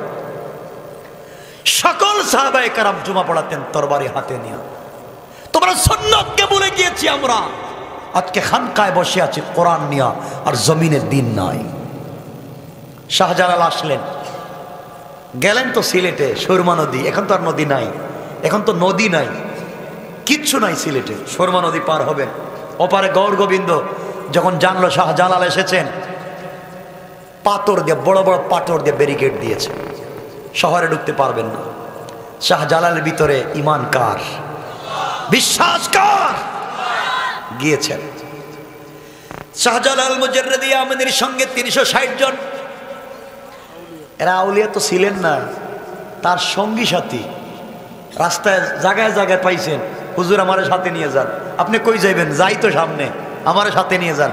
হইতে হইতে হয়েছেন 360 জন। এর এই 360 জনের মধ্যে আছেন যারা ক্ষেত খামার করে খায়, গরিবও আছেন, শিল্পপতিও আছেন, শাহজাদা আছে, বাদশাহ আছে, সিপাহীও আছে, মীর নাসিরের মতো সিপাহ সালারও আছে। আল্লাহু আকবার বলেন। চললেন এক বিশাল বড় বহর নিয়ে, গেলেন, গিয়া দেখেন বিশাল পাহাড়, পাথরের সিলেট, ওপারে যাওয়া যাবে না। শাহজালাল জায়নামাজটা সুরমা নদীতে বিছায় দিলেন। আল্লাহ, ওপারেই তো মুসলিম উদ্দিন, ওপারেই তো তারে বুরহান উদ্দিন আর মুসলিম উদ্দিনটা মারা হয়েছে। আল্লাহ, আমি এপারে দিন প্রচার করতে চাই।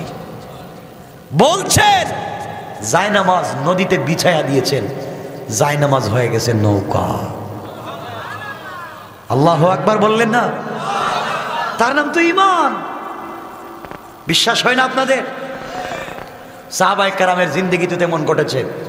সাদ বিন আবি ওয়াক্কাস রাদিয়াল্লাহু তাআলা আনহু আরব বিশ্ব জয় করতে করতে আফ্রিকা মহাদেশের সাগরের পারে চলে গেলেন। সাদ বিন আবি ওয়াক্কাস রাসূলের জলিলুল কদর সাহাবী চলে গেলেন। সাথে 60,000 মুসলিম সৈন্য। মুসলমানদেরকে বলেন কি, এই পারে আফ্রিকা, এই পারে আরব, মধ্যখানে বিশাল সাগর, ইসলাম কি আরব বিশ্বে থাকবে নাকি আফ্রিকার জঙ্গল ইসলামের পতাকা উড়বে? 60,000 সৈন্য বলছেন, আমাদের সেনা প্রধান সাদ বিন আবি ওয়াক্কাস, আমরা রাসূলের সৈনিক, আমরা আল্লাহর সৈনিক, ইসলাম অপারে থাকতে পারে না, ইসলাম আফ্রিকার জঙ্গলেও যাবে।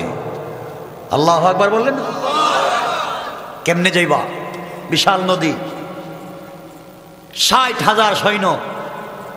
সাদ বিন আবি ওয়াক্কাস বলেন, এপারে কেমনে যাইবা? সুরের ইতিহাস, শুধু মিষ্টি খাওয়ার ইতিহাস পড়ছেন, জিলাপি খাওয়ার ইতিহাস পড়ছেন। সাদ বিন আবি ওয়াক্কাস বললেন, শোনো, আমি আল্লাহর রাসূলের মুখে শুনেছি, আল্লাহর উপরে ভরসা করে যদি কোথাও বের হওয়া যায়, আল্লাহ বলেছেন তোমরা একা থাকো না, ওই জায়গায় স্বয়ং আমি আল্লাহ হাজির হয়ে যাই। এর প্রমাণ কোরআনে আছে। বলতে গেলে তো অনেক কথা, রাত্র গভীর হয়ে যাচ্ছে, আপনাদের কষ্ট হচ্ছে আমি দেখতেছি। কষ্ট হচ্ছে না? লম্বা করব না, শুনে। আমার নবী যেদিন মক্কা থেকে হিজরত করে মদিনায় যান, গভীর রাত্রে আল্লাহ বললেন, বন্ধু হিজরত শুরু করো। ঘুম থেকে উঠে বিশ্ব নবী বললেন, আল্লাহ তাআলা, আমি কেমনে যাই? আমার গোটা ঘর তো কাফেররা ব্যারিকেড দিয়ে রেখে দিয়েছে, ঘর থেকে বের হলে তীর ধনুক নেজাম বল্লম দিয়ে আমাকে হত্যা করবে। আল্লাহ বললেন, বন্ধুরে লা তাহজান, ভয় পাইও না, টেনশন কইরো না, ইন্নাল্লাহা মা'ানা, ভয় নাই, আমি আল্লাহ তোমার সাথে আছি। আল্লাহু আকবার। তো আসতে বললেন কেন ভাই?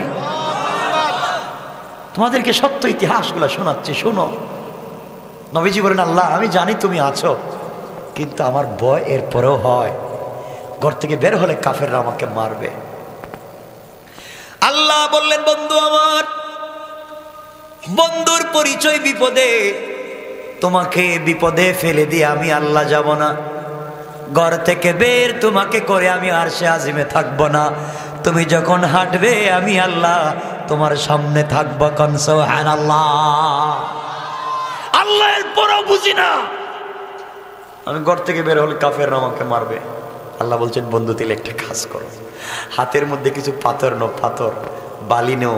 আল্লাহ আমি তো মানুষ না, মানুষ তো এজন্য মানুষ সুলভ কিছু আচরণ হয়ে যায়। আল্লাহ বলছেন তাইলে কিছু পাথর হাতে নাও, কঙ্কর নো, বালি নাও, কাফেরদের উপরে নিক্ষেপ করো। আল্লাহ এটা কোন কথা বললেন আপনি? বালি কাফেরদের উপরে ফেলবো তো কি হইব? তুমি বালি মারলে ওদের চোখে পড়ে যাইব, ওরা তোমাকে ধরতে পারবে না। আল্লাহ আপনি এটা কি বললেন? নিক্ষেপ করলে তো একদিকে যায়, কই দিকে যায়? একদিকে না, কাফের কই দিকে? তো আল্লাহ আমি তো একদিকে মারবো, বাকি কাফেররা তো আমাকে ধইরা মাইরা ফেলাইবো, তাইলে তো আমি কেমনে ফালাই? আল্লাহ বলছেন বন্ধু টেনশন কইরো না, তোমার দায়িত্ব হচ্ছে নিক্ষেপ করা, আর আমার দায়িত্ব হচ্ছে সবার চুকে চুকে ফেলে দেওয়া। আরে আল্লাহু আকবার, জোরে বলেন আল্লাহু আকবার। কি ইমানের কথা বলছি, ইমান স্পিড দিচ্ছি যুবকদেরকে। নবীজি বলছেন আল্লাহ আমি মারতেছি। নবীজি পাথর নিক্ষেপ করলেন, ইতিহাস বলতেছি না, আমি শুধু বলবো আল্লাহর সাহায্য, আল্লাহ যে থাকেন সাথে। নবীজি পাথর মারলেন, ঘুম থেকে ওইটা সকল কাফেরদের চোখে পড়ে গেল। নবীজি চলে গেলেন মদিনায়। আল্লাহ একদিন বলছেন বন্ধু ওই যে তুমি মদিনায় গেলা, তুমি তো আমাকে বলো তো দেখি, কাফেরদের চোখে যে মারলা, একদিকে তো মারছো, সকল কাফেরদের চোখে কেমনে গেল? নবীজি বলছেন আল্লাহ আমি জানি না, আপনি বলে। আবার আল্লাহ জবাব দিলেন ওয়ামা রামাইতা ইদ রামাইতা ওয়ালাকিন্নাল্লাহা রামা। আল্লাহু আকবার। আল্লাহ বলছেন বন্ধু তুমি মনে করেছো তোমার হাত দিয়ে নিক্ষেপ করেছো, না না, তুমি মনে করেছো তোমার হাত আসলে মারার সময় তোমার হাত ছিল না, আমি আল্লাহর কুদরতের হাত হয়ে গিয়েছিল, আর আমি আল্লাহ আমার হাত দিয়া কাফেরদের চুকে চুকে ফেলে দিয়েছে। কোন সুবহানাল্লাহ। আল্লাহ। সাদ বিন আবি ওয়াক্কাস বলছেন আল্লাহ যদি নবীজিকে সাহায্য করতে পারেন তা আমাদেরকে পারবেন না কেন? সাথীরা বললেন তাইলে সাগরে আমরা কেমনে পার হই? নৌকা নাই, জাহাজ নাই, স্টিমার নাই, এত সরঞ্জাম, এত বস্তা, এত খাবার, এত উট, গুড়া, ছাগল, দুম্বা, এগুলো নিয়ে কেমনে যাই সাগর পার হইয়া? সাদ বিন আবি ওয়াক্কাস বললেন আল্লাহ আছেন, আল্লাহর নাম নিয়া এতদিন গুড়া দৌড়াইছি জমিনের উপরে, গুড়া দৌড়িয়েছি মাটির উপরে, আর আজকে আল্লাহর উপরে ভরসা করে গুড়া দৌড়াবো পানির উপরে। আল্লাহু আকবার, চিৎকার করে বলেন ঈমান। 60,000 মুসলমান সাগরের মধ্যে গুড়া ছেড়ে দিলেন, আল্লাহর উপর ঈমান আনলেন, 2 রাকাত সালাতুল হাজত পড়লেন, গুড়া ছেড়ে দিলেন সাগরের উপরে। 60,000 মুসলমান সাগরের পানির উপরে গুড়া দৌড়াইয়া ওপারে পৌঁছে গেলেন, একটা গোড়ার পায়ে পানি লাগে না। কেমনে বোঝায়? আমার বন্ধুগুলো পরে যাওয়ার পরে শোনো কেমনে আল্লাহর সাহায্য আসে। ওপারে পৌঁছে যাওয়ার পরে আফ্রিকা মহাদেশে পৌঁছে গেলেন। কাফেররা দেখতে লাগলো এরা খারারে, নৌকা ছাড়া, জাহাজ ছাড়া সবগুলা নদী পার হয়ে চলে এসেছে, এদের সঙ্গে যুদ্ধ করে তো পারা যাবে না। সাদ বিন আবি ওয়াক্কাস বাদশাহকে বললেন শুনেন, আমরা আপনার দেশে এসেছি দেশ দখল করবার জন্য না, আপনার দেশে কালিমার দাওয়াত দিতে চাই, আল্লাহর তাওহীদের দাওয়াত দিতে চাই। মূর্তি পূজা করা যাবে না, পাথর পূজা করা যাবে না, আগুন পূজা, সূর্য পূজা করা যাবে না, গাছের পূজা করা যাবে না, একমাত্র ইবাদত চলবে আল্লাহ। কথা বলবার পরে আফ্রিকার মানুষগুলা বিরুদ্ধে চলে গেল, কেউ কথা শুনতে চায় না, জায়গা দিতে চায় না। এক পর্যায়ে সাদ বিন আবি ওয়াক্কাস বললেন তোমরা কি আমাদেরকে জায়গা দিবা না, আমাদেরকে কি থাকতে দিবা না? সবাই যখন থাকতে দিল না, সাদ বিন আবি ওয়াক্কাস বললেন মুজাহিদেরা শোনো, চলো তো আমরা যাই আফ্রিকার জঙ্গলের কাছে। আফ্রিকার জঙ্গলের কাছে গেলেন, স্টেজ বানালেন, মুসলমানরা সামনে বসলেন, সাদ বিন আবি ওয়াক্কাস পিছন দিকে তাকায়া আফ্রিকার জঙ্গলের দিকে মুখ করে বক্তৃতা করেন। জঙ্গলের দিকে মুখ করে বক্তৃতা করে বললেন, নাহনু আসহাবু রাসূলিল্লাহি সাল্লাল্লাহু আলাইহি ওয়াসাল্লাম, এ জঙ্গলের হিংস্র প্রাণী বাঘ আর ভাল্লুক সিংহ জনক, আমরা বিশ্বনবীর সেনাপতি আফ্রিকা মহাদেশে এসেছি আল্লাহর তাওহীদ আর রাসূলের রিসালাতকে প্রতিষ্ঠা করবার জন্যে। সুতরাং আমাদেরকে সমতল ভূমিতে থাকবার জায়গা দেওয়া হলো না, আমরা আজকে রাত্রের থেকে জঙ্গলে বসবাস করব। নির্ধারিত জায়গায় রেখা টেনে দিলাম, আধা ঘন্টা 1 ঘন্টার ভিতরে তোমরা জঙ্গল থেকে চলে যাও। সাদ বিন আবি ওয়াক্কাস হিংস্র প্রাণী বাঘ ভাল্লুক সিংহ অজগর সাপ এদেরকে বলছেন তোমরা জঙ্গল ছেড়ে চলে যাও। আফ্রিকার মানুষগুলা দেখে কত পাগল দুনিয়ার জমিনে দেখছি, এদের মতো পাগল তো আর নাই। পাগলেরা ওয়াজ করে বক্তৃতা করে জঙ্গলের প্রাণীদেরকে, ওরা কি আবার কথা বুঝে নাকি? বক্তৃতা করলেন আর বলেন জঙ্গল ছেড়ে দাও, সবাই বের হয়ে যাও, আমরা এই জায়গায় থেকে দিন প্রচার করব। আর যদি 1 ঘন্টার ভিতরে জঙ্গল ছেড়ে না যাও, তরবারি দিয়ে ফয়সলা হবে, তরবারি দিয়ে আঘাত করব। হযরতে সাদ বিন আবি ওয়াক্কাস বক্তৃতা করলেন, পাহাড়ের দিকে তাকায়া জঙ্গলের দিকে তাকায়া বক্তৃতা শেষ করে আধা ঘন্টা যেতে দেরি হয় নাই। বাঘের রাস্তায় বাঘ, সিংহের রাস্তায় সিংহ, ভাল্লুকের রাস্তায় ভাল্লুক, সাপের রাস্তায় সাপ, তাদের বাচ্চা ডিমগুলা মুখে নিয়ে আধা ঘন্টার ভিতরে জঙ্গল ছেড়ে অন্যত্র চলে যায়। ইসলামের সোনালী ইতিহাস কেমনে বলে থাকো, সব ছেলে চলে গিয়েছে। আমার বন্ধুগণ, বাঘ যাদের কথা শুনলো তাদেরই একজন সহচর হযরতে শাহজালাল মুজাররিদি ইয়ামানি ভুলে গেছেন। গেলেন নদীতে বিছায়া দিলেন জায়নামাজ, আল্লাহ নৌকা বানায়া দিলেন, সবাই এক জায়নামাজে বৈশা ওপারে পৌঁছে গেলেন। এখন তো শহরে ঢোকা যায় না, বিশাল পাহাড় পাথরের। তিনি বললেন, কে আছো আমার সেনাপতি? আমি চাই না, আমি গৌর গোবিন্দকে আঘাত করতে চাই না, আমি করলে তো জলে পুড়ে ছারখার হয়ে যাবে। কে আছো? আজকে আজান দিবা, আজান। আর একটা ছোট্ট কাঠি, মেসের কাঠির মতো একটা কাঠি কার কাছে আছে? নাসিরউদ্দিন দাঁড়িয়ে গেলেন, সিপাহ সালার নাসিরউদ্দিন, যুবক ছেলে। তিনি বললেন, শোনো, যার জিন্দেগিতে আসরের সুন্নত কাজা হয় নাই, যার জীবনের তাহাজ্জুদ ছুটে যায় নাই, এমন একজন যুবক দাঁড়াও। দাঁড়িয়ে গেছে একটা যুবক, তার নাম মীর নাসির। দাঁড়িয়ে বলছেন, শাহজালাল, আমার জানামতে কোনোদিন আসরের সুন্নত ছুটে যায় নাই, আমার জানামতে তাহাজ্জুদ ছুটে যায় নাই। আরে বলছি এক যুবকের কথা। তিনি বলছেন, তুমি আজান দাও।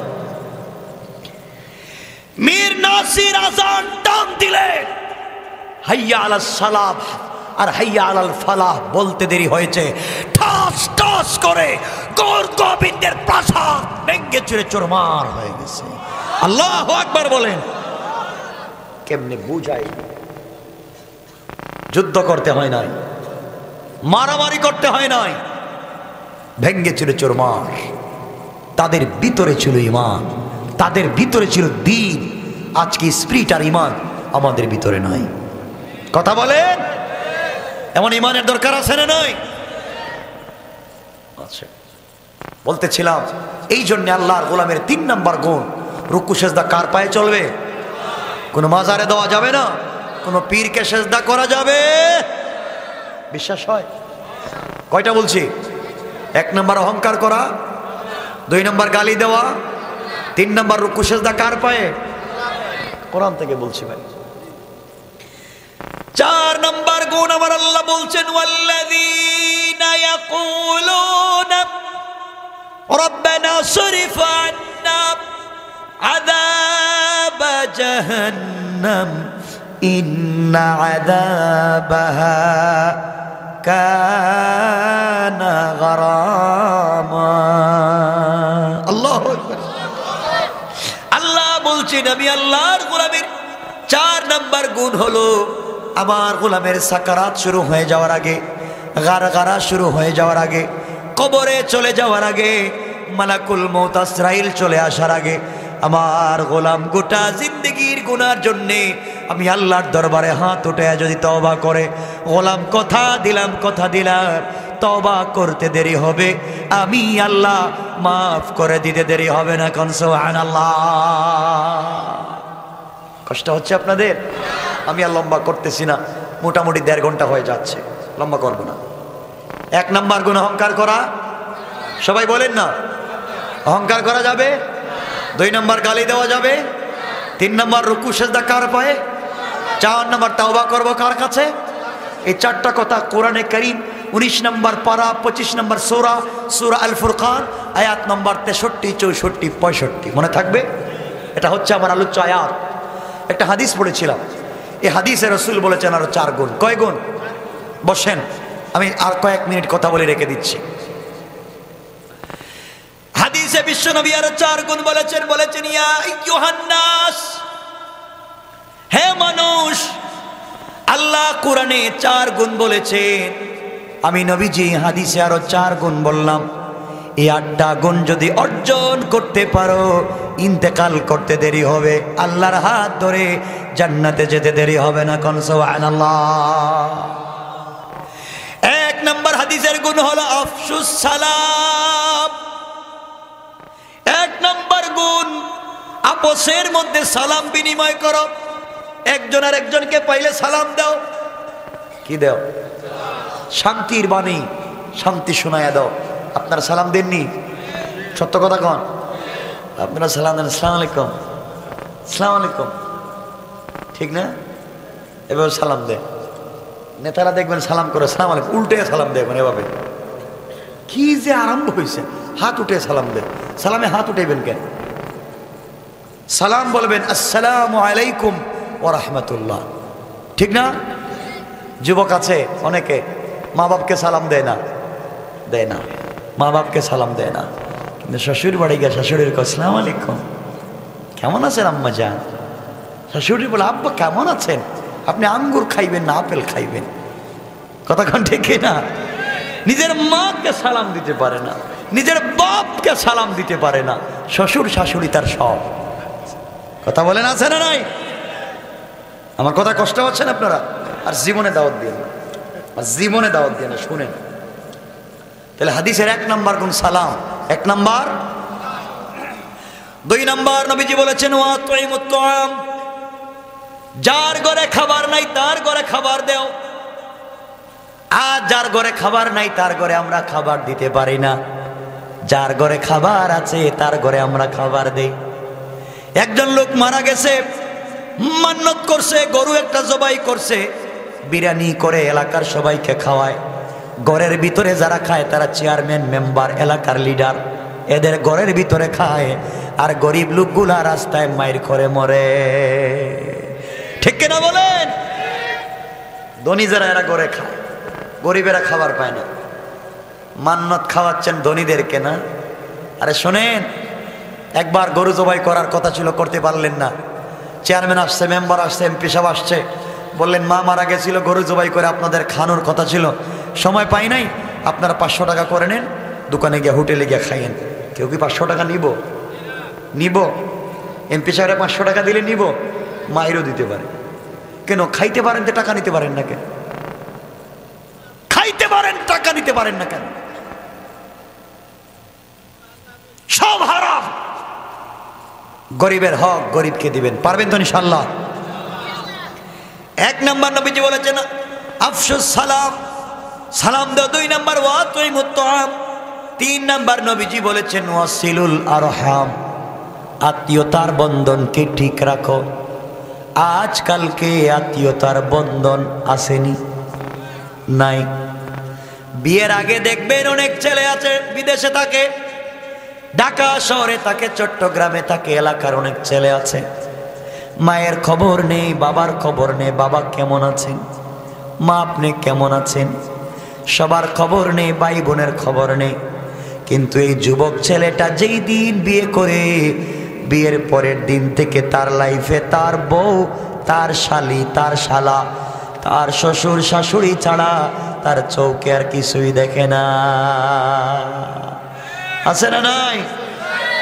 বিয়ের পরে এখন মা বাপরে দেখতে পারে না, জীবনে বহুত খাওয়াইছি, টাকা পয়সা শ্বশুর বাড়ি পাঠায় দেয়, আছে না? আর এমন একটা মেয়েরে বিয়া করে আনছে, ভাবি বিয়া করে আনছে, বিয়া করার পরে বউ যে বিয়ে করছে হ্যাঁ গেছে গা বিদেশে, ঢাকা শহরে তোমার চিটোয়াঙ্গে ইনকাম করে টাকা, আর বউ জায়গা মসজিদের বড় হুজুরের কাছে। আর কেন যায় শুনেন না, গিয়া বলে হুজুর আমার একটা গরম তাবিজ দেন, গরম তাবিজ। বলে কেন? আমার স্বামী যা টাকা পয়সা ইনকাম করে সব যেন আমারে দেয়, সব আমারে দাও, ওর মা বাপকে যেন না দে, ওর বাড়িতে যেন টাকা না পাঠায়, যা আছে খালি আমারে দেও, এমন একটা গরম তাবিজ দেন। এটা একবারে মিথ্যা কথা কইছি না সত্য? ইমাম সাহেব গরম তাবিজ, তাহলে 1000 টাকা বেশি দেয়া লাগবে।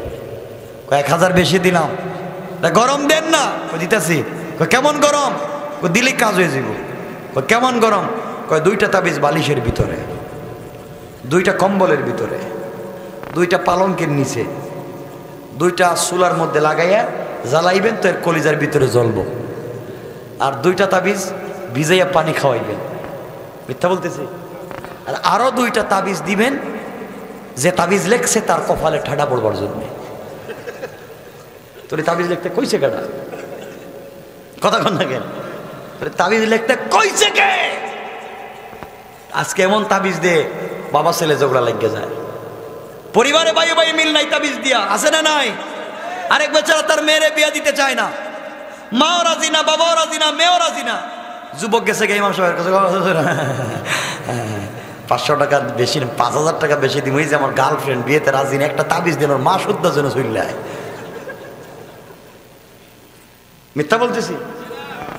কেন করেন এগুলা? এগুলা হারাম কাজ না হালাল? হারাম। এগুলো করবেন না। আপনারা কষ্ট পাচ্ছেন মনে হয়? 12টা হয়ে যাচ্ছে, আমিও রেখা দিতেছি, আমি আর লম্বা করবো না।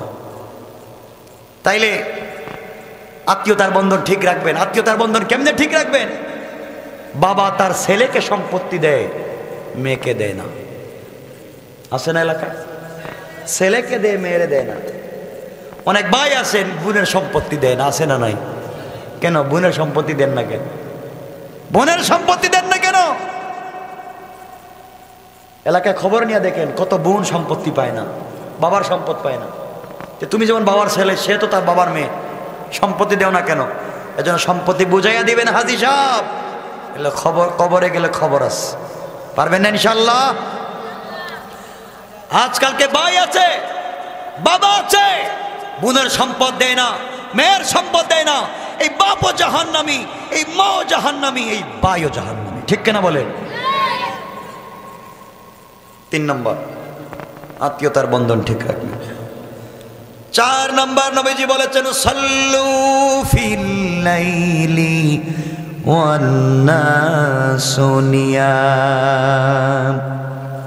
গোলাম রাত্র যখন গভীর হয়ে যায়, আকাশের ফেরেশতারা যখন নিস্তব্ধ হয়ে যায়, জমিনের পাখিগুলা বাসায় ঘুমিয়ে যায়, মা তার মেয়েকে জড়াইয়া ঘুমায়, বাবা তার ছেলেকে জড়াইয়া ঘুমায়, ভাই তার ভাইকে জড়াইয়া ঘুমায়, বোন তার বোনকে জড়াইয়া ঘুমায়, স্বামী তার স্ত্রীকে জড়াইয়া ঘুমায়, পাখিগুলা বাসায় ঘুমিয়ে যায়, গোটা দুনিয়া যখন পিনপতন নীরবতায় ছেয়ে যায়, গোলাম ঘুম থেকে উঠে তাহাজ্জুদের সিজদায় পড়ে আমি আল্লাহকে যদি ডাক দিতে পারিস গোলাম, আমি আল্লাহ কথা দিলাম, ফাদাখালাল জান্নাতা বিসালাম, ইন্তেকাল করতে দেরি হবে, আমার হাত ধরে ধরে দারুস সালাম নামক জান্নাতে যেতে দেরি হবে না।